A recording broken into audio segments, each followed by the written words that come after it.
approach to the problem. It wasn't as if it hadn't all been done before. An eye for an eye, the first principle of revenge. Old as dirt, still going strong. The cardinal rule in going after someone with an intention to kill was not to make it personal, which it almost always ended up being anyway. It did with me. I took my time, cruising around the city in the snow. There was no hurry. I knew what I had to do now. I took my time, thinking about it, building up the rage. When I was ready, I parked the stolen wheels at the front entrance of the Acer Corporation headquarters. Got out, got in, got cracking. I had a bullet with Nicole Horn's name on it. I had 10,000 bullets with the Hag's name on them. She had ultra-high-tech security systems, enough mercenaries and weaponry to start World War III. There was no fear. New York disappeared behind a veil of snow. I had crossed the threshold. This was her domain, sleek and sexy and soulless, all glass and steel. A place of color-coded security key cards, metal detectors, and surveillance systems.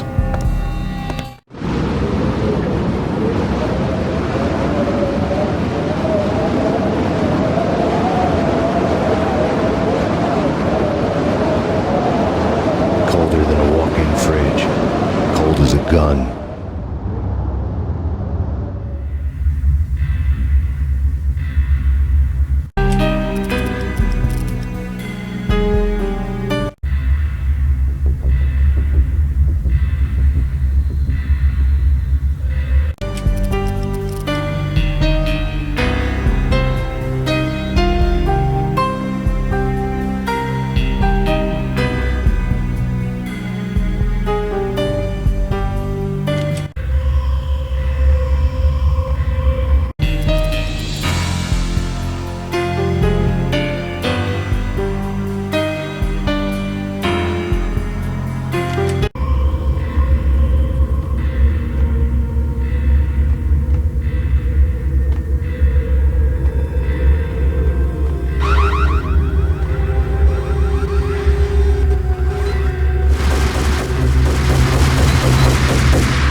We gotta stop meeting like this.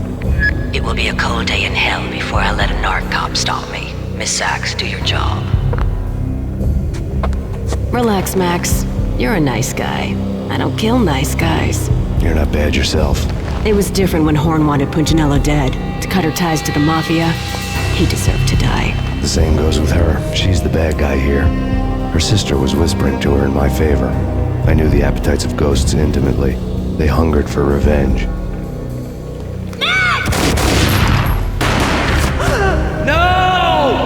A gunshot boomed and she fell down in slow motion. She was a nice girl, not really a stone-cold killer. And now she was stone-cold dead. Like religious fanatics or loyal samurai, Horn's private army was coming at me.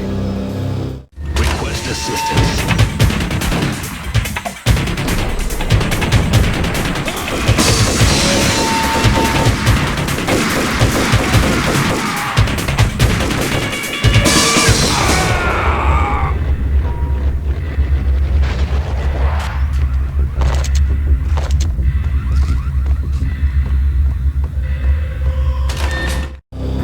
When the elevator came back down, Mona was gone. There was a lot of blood, but no body. Something clicked for the final time. My mind had never been so clear, as if somewhere high above the storm clouds were already gone, cold stars blazing from the black skies.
Elevator access to the mainframe. From there, I'd be able to override the security locks and get to her office.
The unmarked chopper was Horn's pet guardian, inhuman and flawless. It was stalking me.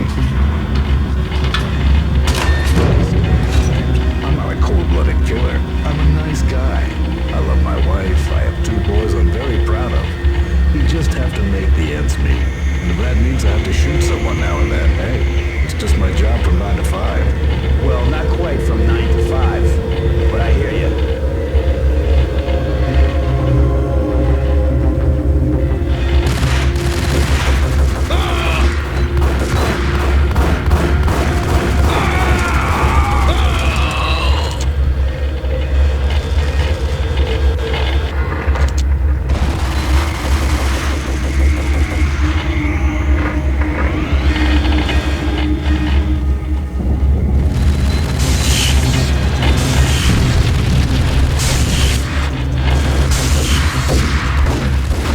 Locks were now offline. All bets were off.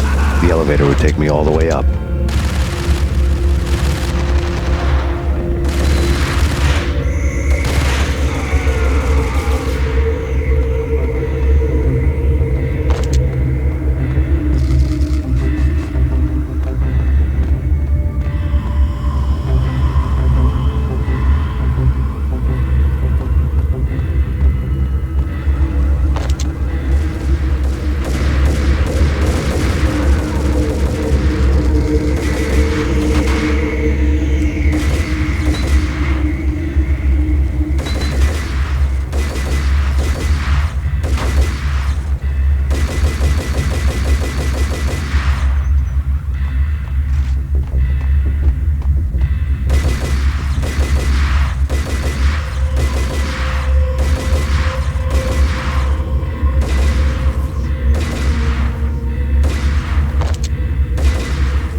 Seen from this height, the night seemed to stretch on to eternity. A hint of desperation had crept into the snowstorm, as if it was trying to get it all out before the end.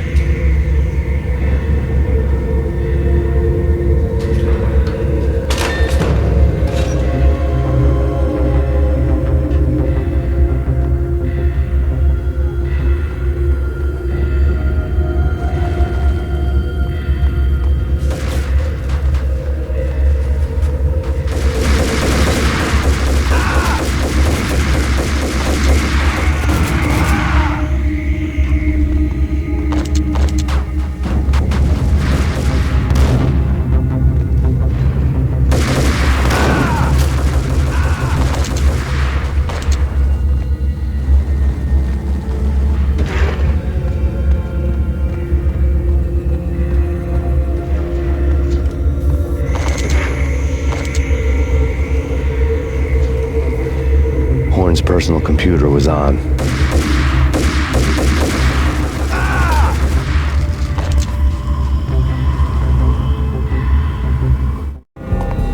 Next to the printer was a neat stack of expensive paper. Hacking through Horn's computer would have unearthed files of criminal plans, strategies for world domination, spy helicopter reports, illegal wiretap recordings, internet porno, all of the above. Take your pick. I really didn't care anymore. I had seen too much of it already.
Valkyr had been meant to be a white-winged maiden that would lift you to a warrior's heaven, but it turned out to be a one-way demon ride to hell. The devil was in the drug. I knew. I had met him.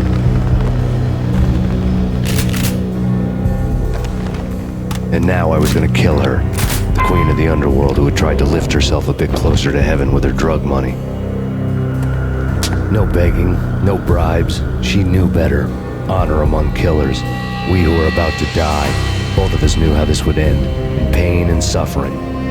All this because your wife stuck her nose into things that were none of her business. The cops were coming to take me away. The sirens were like a bad conscience I couldn't shake. It's ridiculous you've made it this far.